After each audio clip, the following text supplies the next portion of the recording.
Assalamualaikum warahmatullahi wabarakatuh. Bismillahirrahmanirrahim. Anak-anak, saya di kelas 12 MIPA 2 jam ke-78 tanggal 1 Maret tahun 2021. Materi kita adalah tentang jurnal umum.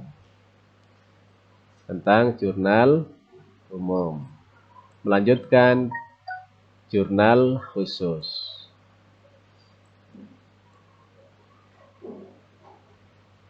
Nah, jurnal umum itu adalah transaksi yang terjadi secara insidental. Itu akan dicatat ke dalam jurnal umum. Apa insidental? Sewaktu saja, tidak sering. Kalau sering, maka dicatat ke dalam jurnal khusus. Sudah ya. Saya lanjut ke buku besar. Sebelum saya lanjut ke buku besar, ini adalah transaksi yang terjadi nih ya, di LKS halaman 64 nih, sama ini. Kemudian dari transaksi dibuatlah jurnal ya, karena pencatatan pertama adalah jurnal. Ingat, dalam usaha dagang jurnal ada dua, jurnal khusus dan jurnal umum. Ini adalah jurnal khusus. Jurnal khusus ada 4. Yang pertama jurnal pembelian, yang kedua jurnal pengeluaran kas, yang ketiga jurnal penjualan, yang keempat jurnal penerimaan kas. Maka dari transaksi mulai tanggal 1 Desember tahun 2019 sampai tanggal 30 Desember itu dicatat ke dalam jurnal, hasilnya adalah seperti ini. Ini yang tadi saya jelaskan di kelas 11 MIPA 1. Dan di jurnal umum adalah seperti ini.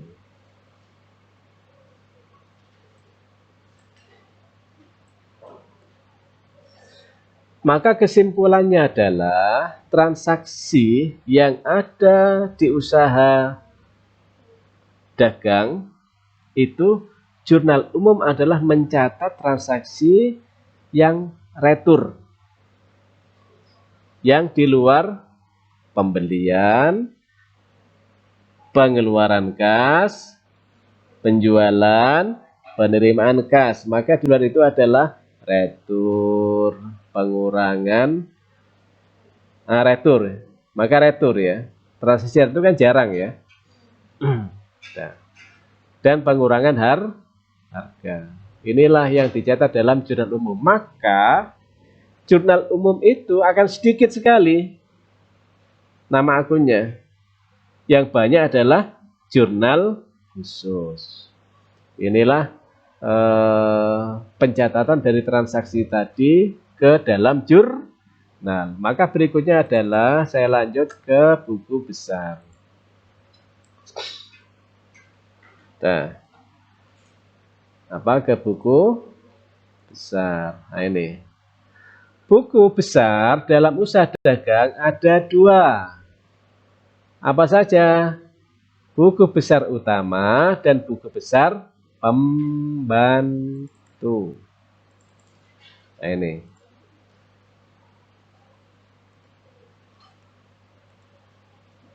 Nah, ini. Dalam usaha dagang, maka buku besar ada dua. Buku besar utama yang C tadi sama buku besar pembantu. Buku besar utama itu adalah buku besar yang mencakup keseluruhan akun yang ada di jurnal ya, secara keseluruhan. Maka bagaimana fungsi buku besar pembantu itu hanya memudahkan hanya memudahkan dalam membantu pencatatan tentang utang dagang, piutang dagang, persediaan barang dagang. Maka buku besar pembantu untuk membantu akuntansi mengetahui jumlah atau keterangan transaksi dari akun utang dagang, piutang dagang, sama persediaan barang dagang. Maka buku besar pembantu terdiri dari buku besar pembantu piutang, buku pembantu utang dagang, dan buku pembantu persediaan barang dagang. Itu ya, itu buku besar pembantu. Oleh karena itu, setelah dari jurnal, maka langsung dipindah menjadi buku besar. Maka dibuatlah buku besar utama dulu. Nah, ingat, dalam membuat buku besar itu format harus dipahami ya, dipakai ini. Ini adalah format dari apa? Buku besar. Apa? Buku besar. Sudah? Di dalam usaha dagang, format buku besar utamanya adalah seperti ini. Jadi ini adalah nama akun, ini kode akun. Wajib diisi ya. Di sini itu nama perusahaan, ini jenis siklus akuntansinya yang sekarang sudah masuk di buku besar. Ini periode akuntansi biasanya dibuat per akhir bulan. Per akhir tahun berjalan. Per akhir tahun. Sak tanggalnya per akhir. Satu tabel ini adalah milik nama akun, yaitu saya ulang. Satu tabel ini adalah milik nama akun, yaitu paham? Urutan berikutnya adalah tabel ini milik nama akun yang namanya, paham dari sini? Paham ya? Yang berikutnya adalah milik nama akun dan seterusnya dan seterusnya. Setiap nama akun pada buku besar, setiap nama akun itu pasti mempunyai satu buku besar. Paham? Paham ya? Setiap nama akun itu pasti mempunyai satu buku besar. Maka di dalam buku besar itu setiap akun punya tabel. Paham ya? Paham? Paham ya? Gitu. Gampangnya gitu ya memahaminya ya. Yang penting adalah kalian pahami tabelnya bentuknya begini. Nah, sekarang saya jelaskan tabelnya. Ini kolom tanggal, kolom keterangan. Keterangan ini diisi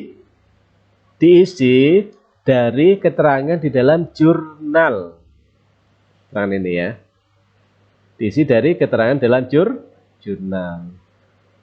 Maka contoh piutang wesen ini itu diambilkan dari penerimaan kas di dalam jurnal. Ini ref adalah halaman jurnal. Diisi halaman jurnal. Ini adalah jurnal kas masuk halaman 1.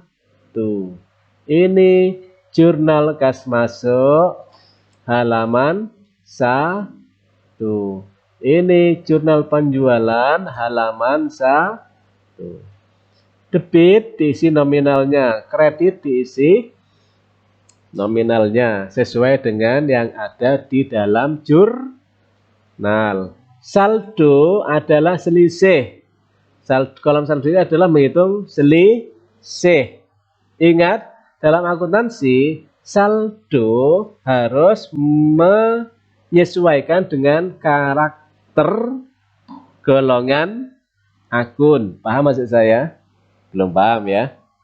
Golongan akun itu ada 5. Satu, yang pertama adalah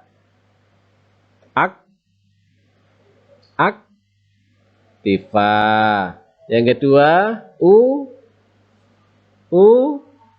utang. Yang ketiga, modal. Yang keempat, pendapatan. Yang kelima, beban. Inilah golongan aktiva. Maka urutannya adalah seperti itu.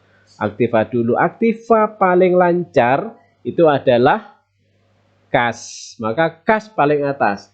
Berikutnya urut sampai paling terakhir. Nah, ini kalau saya lihat di sini paling terakhir. Nah, ini itu adalah beban. Nah, paling terakhir. Maka kalau sudah kalian beri kode akun, maka kode akun paling tinggi itu ada di terakhir. Kode akun paling rendah ada di pertama. Ini 523 terakhir. Ya. Ini karena sudah dibuatkan kode akunnya.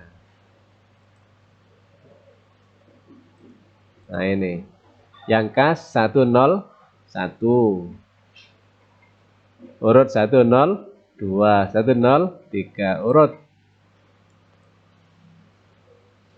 Gitu ya. Bisa dipahami?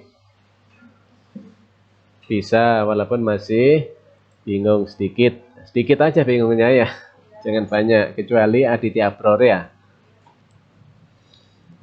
Nah, berikutnya buku besar utama selesai, baru dibuat buku besar pembantu. Maka buku besar pembantu itu dibuat apanya? 3 macam, yaitu buku besar pembantu piutang. Dibuatkan ini pembantu piutang. Di sini dicatatkan khusus yang piutang siapa saja pelanggannya. Tulis Tuan Amir, Tuan Mario. Ini tabelnya. Nah, seperti ini. Dari mana data ini didapat? Dari jurnal umum.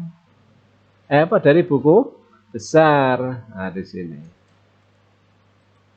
Piutang. Nah, piutang. Nah, ini. Ini piutang. Ada berapa? Ada berapa? 2 ya. Dari penjualan dan dari pengeluaran. Dari jumlah penjualan dan dari 46250 sama 37500. Cek.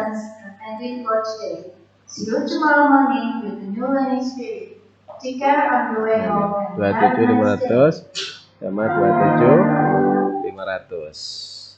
Ya, sama 7500.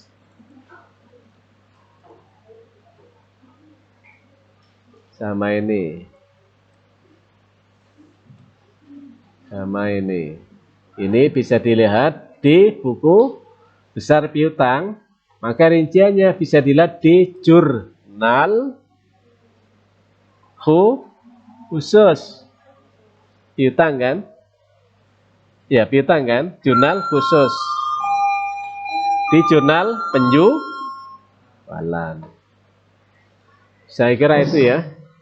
Saya akhiri. Assalamualaikum warahmatullahi wabarakatuh. Mudah-mudahan ilmu yang kita dapatkan pada hari ini bermanfaat.